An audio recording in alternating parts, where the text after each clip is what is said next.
Hi all my patrons, thank you for tuning in. Thank you very much for your continued support. Let me first play a tune for you.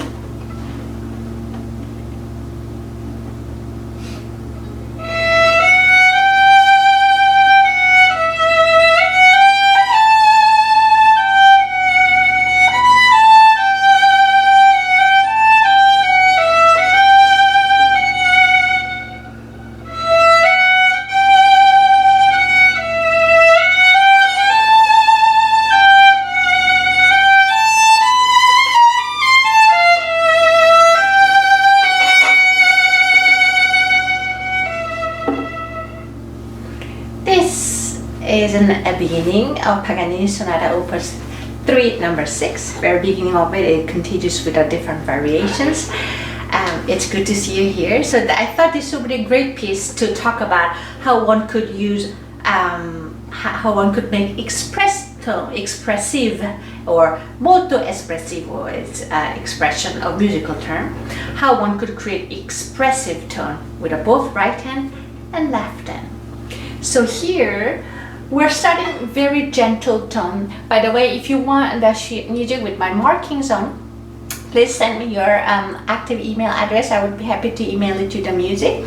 Sometimes I pencil mark different notes above the grace notes because there are different variations or different versions of the grace notes depending on which publisher the music sheet is from. So, but I am playing what is printed on my music, but I also penciled it. I wrote it with a pencil with the other version of grace notes. So now back to our expressive tone. We are going to use something called sul tasto. Sul tasto means on the fingerboard. So what we're doing is we're placing the bow, not normally what we do, but rather on the fingerboard at the end of the fingerboard. And we're going to use tilted bow. By doing that one, we're also making just some hair resting on it, and on top of that we're raising our bow a little, literally holding the weight off. It's just allowing some weight to sit. That way we are creating very fluffy gentle tone. And that's how we start. We start in the fourth position, which means the left hand is already near the ribs around this part, and start turning a little. So we're starting with the E, so we can compare with the E.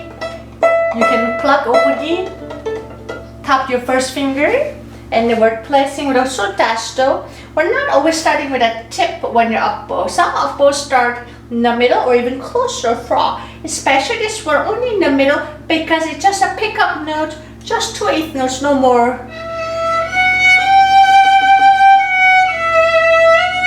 Then continue very light. Make sure don't drop it. Very light.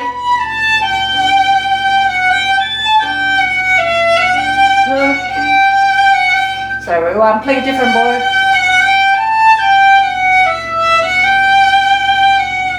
Notice in all the time I'm keeping my right elbow rather high.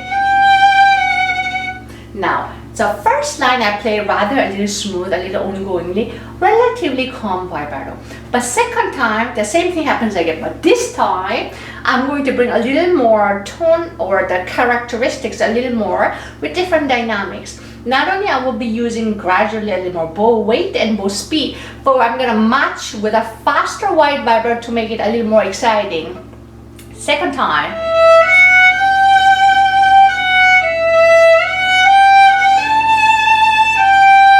Here I'm speeding up with a bow speed and bow weight, matching vibrato going a little faster and wider. Here. Now I'm slowing down, so slow down with the vibrato too. So here, especially the notice that one in this beginning, this is the most notes all of a sudden. So Paganini already brings the intensity. So I'm just going with it with a little heavier weight and also a little more fast and wide vibrato. And then getting slower and slower and narrower too. If I use same thing, same vibrato, it would be not enough.